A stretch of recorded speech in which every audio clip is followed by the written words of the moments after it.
1988, London, spring cleaning. Greta Winton climbs up to the attic. Old boxes, dusty items, memories forgotten over the years. In the corner, she spots an old leather suitcase, locked, covered in dust. Who knows how many years it's been there? She opens the lock, slowly lifts the lid, looks inside. What she sees takes her breath away. Handwritten lists, 669 names, children's names, black and white photographs, children at train stations with suitcases, tags around their necks, letters. Child arrived safely. God bless you. Train tickets, Prague to London, 1939. British Home Office visa applications, 669 of them, each one approved. Greta freezes. Holding the papers in her hands, she reads, Ava Fisher, age 8, train number 3, April 15th, 1939. David Goldstein, age 12, train number 5, June 20th, 1939. Ruth Eisenberg, age 6, train number 7, July 28th, 1939. 669 names, 669 children, 669 lives. Great carries the suitcase down the stairs, her hands trembling. Downstairs, her husband Nick, 79, sits in his armchair, drinking tea, reading the newspaper, peaceful retired life. Nick, Greta calls out, her voice shaking. Nick looks up. What's wrong, dear? Greta sets the suitcase on the table. What is this? Nick looks at the suitcase, pauses for a moment. Then, I'd forgotten about that. Forgotten? Greta's voice rises. Nick, these are children's names, 669 children, trains, 1939, Prague to London. What did you do? Nick quietly sets down his tea. I saved them. From Nazi Germany. Brought them to England by train. Greta sits down. Her legs won't hold her. 669 children? And you never told anyone for 50 years, not even me? Nick shrugs. It was in the past. It doesn't matter anymore. Doesn't matter. Greta starts crying. Nick, you saved 669 children's lives. That suitcase revealed a 50-year secret. Nicholas Winton, an ordinary London stockbroker, had done the impossible in 1939. He had saved 669 Jewish children alone from Nazi Germany, by train, secretly, fighting bureaucracy. And for 50 years he had told no one, because to Nick it was normal. It was simply the right thing to do. But when the world learned, in 1988, everything changed. This is the story of that suitcase. This is the story of 669 children. And this is the story of Nicholas Winton's 50 years of silence. December 1938, London, Nicholas Winton, 29. Stockbroker, successful, making good money, normal life. Planning vacation, Switzerland. Skiing, 2 weeks of rest. The phone rings, his friend Martin Blake. Nick, don't go to Switzerland. What? Why? I've made reservations. Come to Prague. I need to show you something urgent. Nick, curious. What's in Prague? Come and see. It can't be explained. You have to see it. Nick thinks for a moment. If Martin's serious, it must be important. All right, I'll be in Prague tomorrow. December 21st, 1938, Prague, Czechoslovakia. Nick arrives by train. Martin meets him at the station. They drive outside the city by car. Snowy roads, cold. They arrive at refugee camps. Nick can't believe what he sees. Hundreds of tents in the mud, under the snow, inside. Thousands of people. Jewish families fled from Poland, from Germany, from Austria. Children, elderly, mothers, fathers, all freezing, hungry, getting sick. Martin explains, Nazi Germany is spreading. They took Poland. Now Czechoslovakia is next. Everyone's trying to escape. But why are they here? Why don't they go to other countries? Because no country is accepting them. Britain closed its doors. America set quotas. France is refusing. There's nowhere to go. Nick looks at one family. A little girl, maybe 7 years old, in her mother's arms, shivering from cold. The mother looks at Nick, eyes pleading, "Please help us." Nick swallows hard. "What will happen to these people?" Martin quietly. "When the Nazis come, you know what will happen." That night, Nick can't sleep in his hotel. The little girl's eyes won't leave his mind. He thinks, "I'm a stockbroker. I calculate money. I make investments for people." He pauses. "But maybe I can do something for children, too." The next morning to Martin, "I have a plan." "What?" "We can save the children." Martin surprised. "How?" "No country is accepting." "Britain can accept children, not adults, but children." "How?" "Kindertransport. It was done in Germany. They took Jewish children to England. We can do the same." Martin skeptical. "Nick, you're a stockbroker. How will you run a refugee operation?" "I don't know yet, but I'll learn." December 23rd, 1938. Nick returns to London. But he doesn't forget Prague. Every night, that little girl's face appears before his eyes. He makes a plan. Check Kindertransport. Step 1. List Czechoslovak children from Prague refugee camps. Step 2. Get British visas for each child. Home Office applications. January 1939. Nick starts work. At his home, the dining table has become an office. Lists forms, letters, papers everywhere. Step 1. List the children. Martin sends letters from Prague. Each letter contains 20 to 30 children's names. Eva Fisher, 8 years old, parents in refugee camp, healthy. David Goldstein, 12 years old, family planning escape, want to send child to England. Nick notes each child, name, age, status. Step 2, visa applications. British Home Office rules are strict. Separate application form for each child. Parental permission, signed. Health report. Host family guarantee. £50 deposit. Nick fills out every form. Writing by hand. 669 applications. His fingers ache. His eyes tire. But he doesn't stop. Home Office clerks are surprised. "Mr. Winton, this many applications. Are you serious?" "Quite serious. Each one is a child. Each one is a life." Step 3. Host families. Nick places ads in newspapers. Foster families needed. Refugee children from Czechoslovakia. Short-term or long-term. Contact Nicholas Winton. Some families accept immediately. "We can provide a home for one child." Some are hesitant. "A Jewish child? We're not sure." Nick, "Children are just children. Their religion doesn't matter. Their lives matter." Some refuse. "No, we don't want them." Nick doesn't respond to them. He has no time.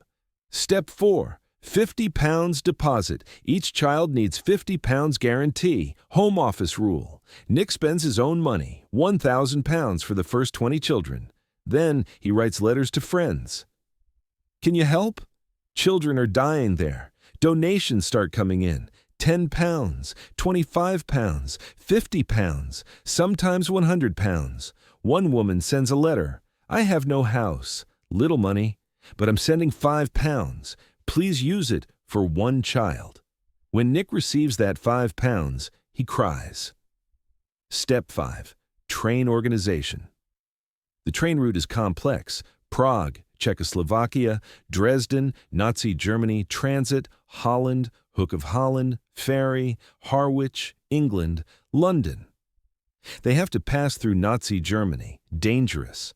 Nick writes to German authorities, requesting transit permission. Children are just passing through. They won't stay in Germany. Surprisingly, Nazi authorities agree. Why? "We want to remove Jews anyway." Horrifying, but it works. February-March 1939. First train ready. Nick got visas for 20 children, found 20 host families, collected £1,000 deposit. Train tickets arranged. Martin sends telegram from Prague. "Children ready. Families ready. When is train?" Nick sends reply. March 14th, Wilson Station. 8 a.m., March 14th, 1939. Prague, Wilson train station, 8 a.m., weather cold, snow falling. On the platform, 20 children, ages 5 to 15. Each child has a large white tag around their neck. Name, Eva Fisher. Age, 8. Destination, London, England. Host family, Smith family, Cambridge. Suitcases beside them, small. Inside a few clothes, a toy. Maybe a family photo, mothers crying, fathers trying to look strong but can't hide their tears. One mother to her little girl. You'll be safe in England. You'll go to school. They'll treat you well. Girl. But when will you come, Mama? Mother swallows hard. Soon, sweetheart, very soon. A lie. They both know it. Train whistle blows. Time to depart. Martin helps children board the train, one by one, checking their tags. Eva Fisher? Yes, the little girl answers. Okay, this is your compartment. Sit here. Do you have your water bottle? Eva nods. Good girl. Mrs. Smith will meet you in London. She's a nice lady. She'll love you. Train starts moving, slowly. Children hang out the windows, waving with their hands. Mama! Papa! Parents run after the train, waving with their hands. I love you! Don't forget us! Train speeds up, parents stop. Watch until the train disappears from sight. Then, silence. Crying sounds everywhere. One father collapses to the ground, crying. Will I ever see my daughter again? No one can answer. March 16th, 1939, London, Liverpool Street Station. Train arrives, 2 days' journey.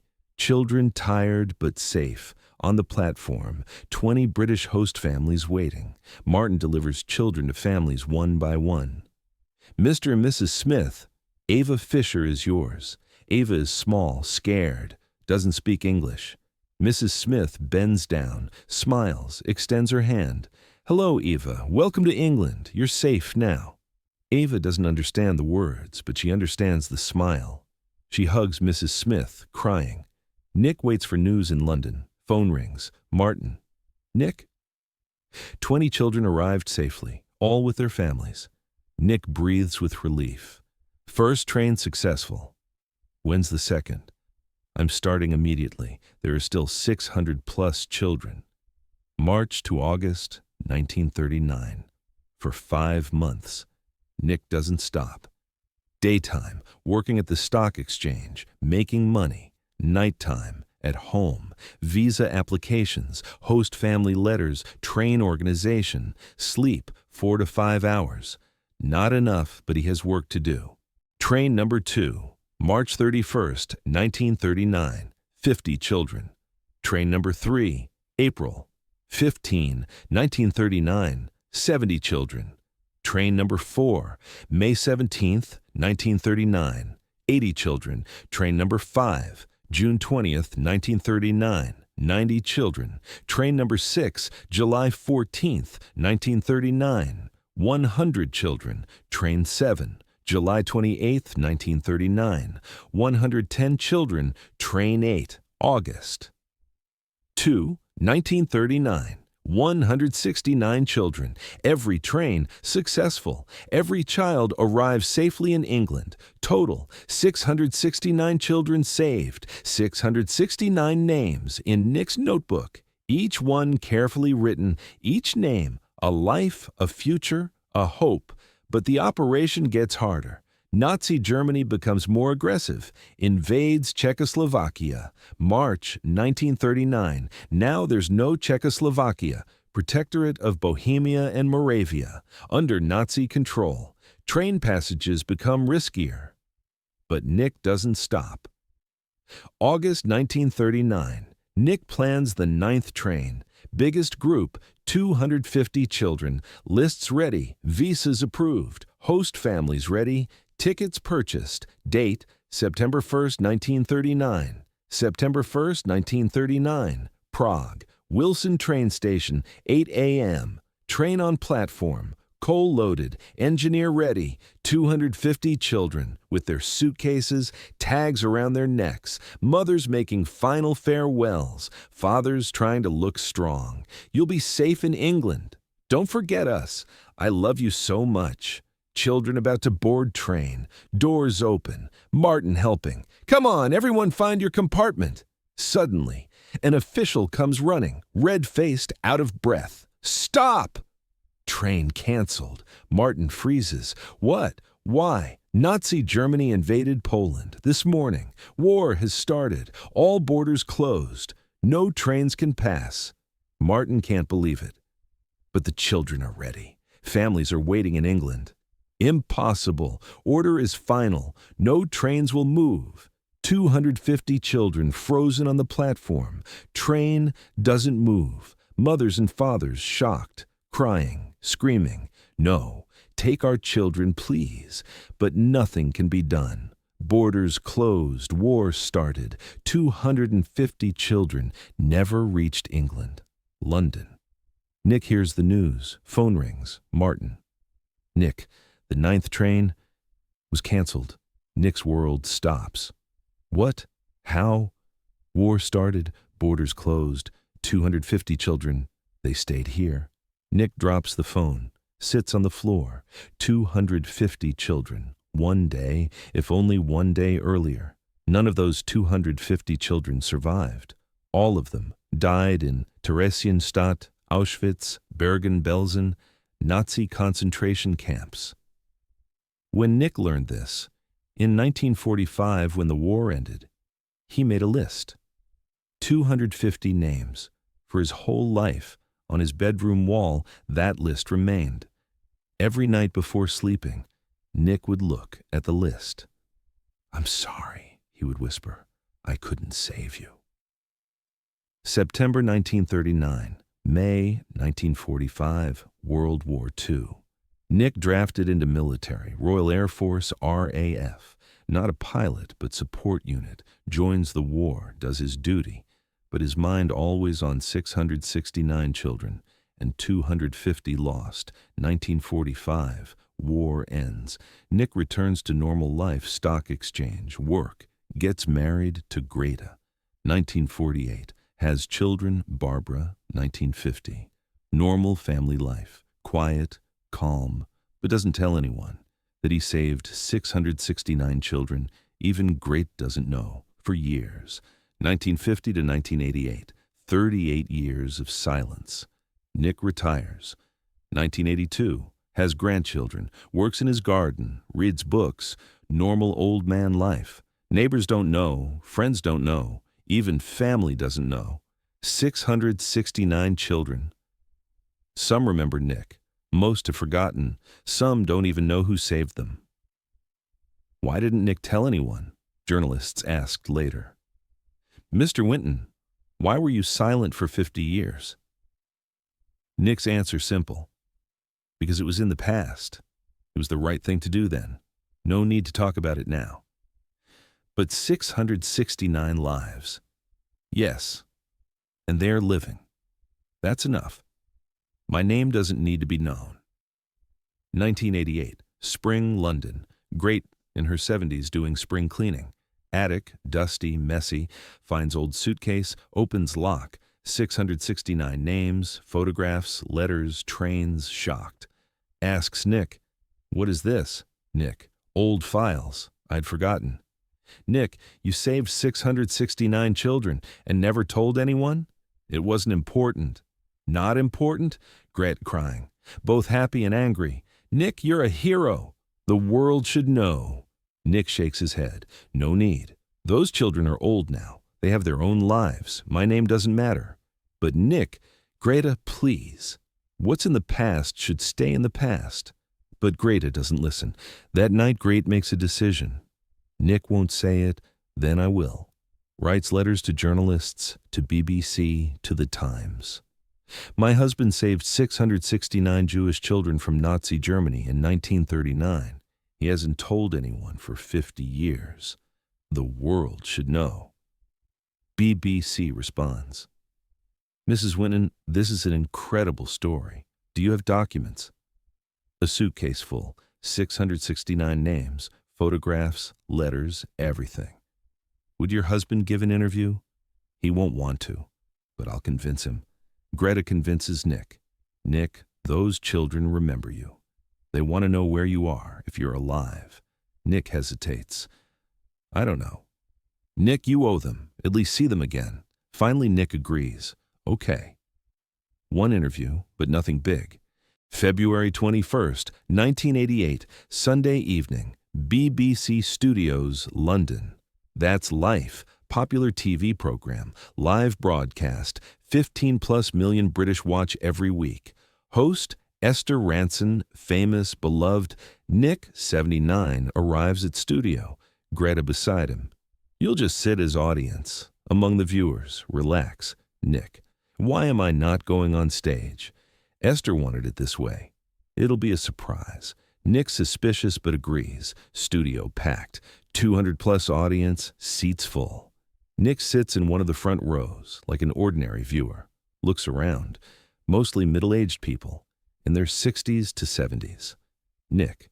Strange. Usually there are young audiences for these programs. Greta smiles. Today is a special episode. Program starts. Live broadcast. Esther Ranson takes the microphone.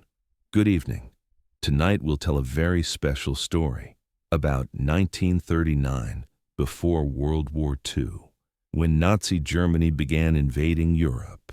Camera closes on Nick's face, but Nick doesn't notice yet. Esther continues. That year, one man saved 669 Jewish children from Nazi Germany, brought them by train from Czechoslovakia to England. Nick gets slightly uncomfortable. She's talking about me. Esther. This man, Nicholas Winton, never told anyone for 50 years. His wife found an old suitcase in the attic last year. Inside were 669 names. Camera turns fully to Nick. Close up. Nick surprised, shy, blushing. Applause in studio. Nick bows his head. Esther approaches Nick, extends microphone. Mr. Winton, why didn't you tell anyone for 50 years? Nick quietly, because it was the right thing to do. That's all. There was no need to talk about it. But 669 children. Yes, they're living now. They have families. That's enough. Esther returns to center. Smiles. Mr. Winton, I have a question for you. Nick. Yes? Esther pauses, dramatic. Then, tonight, here in our studio, is there anyone who owes their life to you? Nick looks around, surprised. What do you mean? Esther asks again, slowly, clearly. Is there anyone in our audience tonight who owes their life to Nicholas Winton? If so, would you please stand up? Silence. 1 second. Then, slowly, the woman next to Nick stands up. Then the man behind him. Then the woman on the right. A man from the left. Again, and then everyone. The entire studio stands up. 200+ people, all standing, all applauding. Nick turns, looks behind, looks right, looks left. Everyone standing, everyone. Each one from those 669 children. Ava Fisher, now 66. Train number 3, 1939, David Goldstein, now 70. Train number 5, 1939, Ruth Eisenberg, now 64. Train number 7, 1939, all there, standing, applauding. Nick's face, shock, disbelief. His hands go to his mouth, his eyes fill. He starts trembling. The woman beside him, Vera Gissing, hugs Nick. Thank you, Nicky, she whispers. You saved my life, all our lives. Nick cries silently, tears streaming down his cheeks. Studio explodes, standing ovation, 5 minutes non-stop. Applause, whistles, crying, laughing, all mixed. Cameras rolling, close-up on Nick's face, tears visible. Then, panoramic shot, entire studio standing, 200 people, all from those 669, all living, all because of Nick. This moment, live broadcast, 15 million British watching on TV screens, people crying in their homes. Did you see that? Everyone stood up. That man saved 669 children. Program ends. But nobody wants to leave. Audience surrounds Nick, everyone thanking. You saved me when I was 7. I have grandchildren because of you. My mother never forgot your name. Nick hugs each one, crying, laughing. You, all of you, are living. February 22nd, 1988, next day. That's Life episode, national news, newspapers, The Times, the man who saved 669 children and told no one. Daily Mail. Britain's Schindler, 50 years of silence ends. The Guardian. 669 lives, 1 man, 0 recognition until now. Nick can no longer stay silent. Phone rings constantly. Journalists, TV channels, interview requests. Nick accepts them all because now he understands. This isn't my story. It's the story of those 669 children. The world should know them. 1989.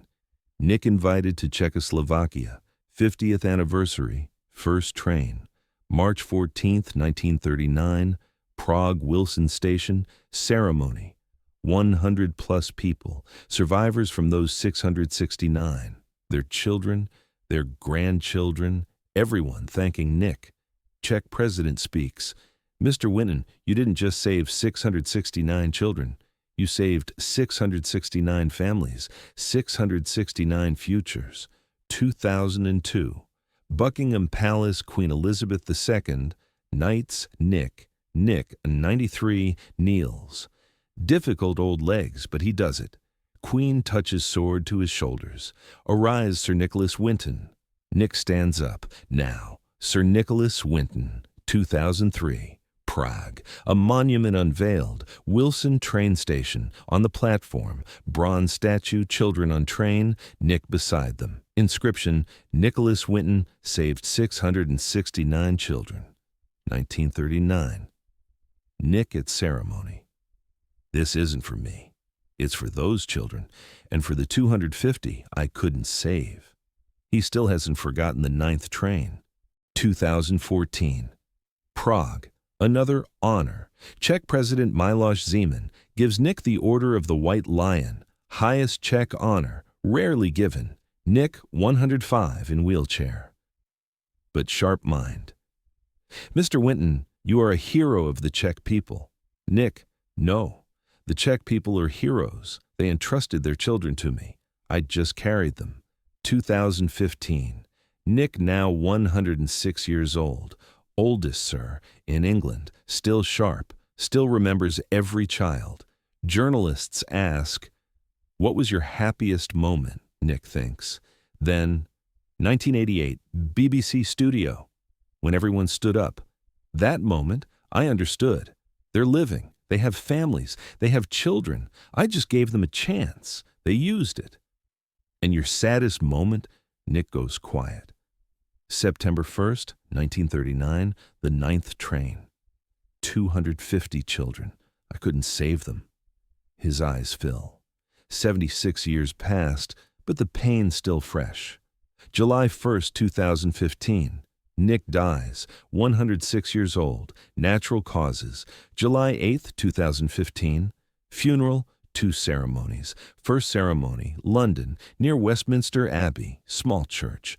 300+ people, family, friends, survivors from those 669, most 80 to 90 years old, in wheelchairs, with canes, but all there. Vera Gissing, 85, speaks from those 669, train number 3, 1939. Nicky saved me when I was 8. I'm now 85. I have 3 children, 7 grandchildren, 4 great-grandchildren, 14 people. All exist because of Nicky. She pauses, cries, Nicky asked at BBC, you're living. I would answer, yes, Nicky, we're living because of you, all of us. Second ceremony, Prague, Wilson train station, 250+ people, Czechs, Czech descendants from those 669. On the platform, beside that bronze statue, ceremony. Czech President Sir Nicholas Winton, eternal friend of the Czech nation, he saved our 669 children. We will never forget. After funeral, World learns the numbers of those 669 children. 100 alive in 2015, ages 85 to 95. Most died old age, but descendants, grandchildren, 669 children, 1939. Conservative estimate, approximately 7,000 people alive today in 50-plus countries on every continent, all from Nick's 8 trains, and that 9th train, 250 children. None survived, but on Nick's bedroom wall, until he died, the list hung. 250 names. Great finds the list after funeral, with a note, "I tried. I'm sorry I couldn't save you all. N.W." I didn't do it for gratitude. I did it because it needed doing. If you see something that needs doing, and you can do it, then you should. 669 children. I wish it could have been 669 plus 250. But 669 is 669 reasons to believe in humanity.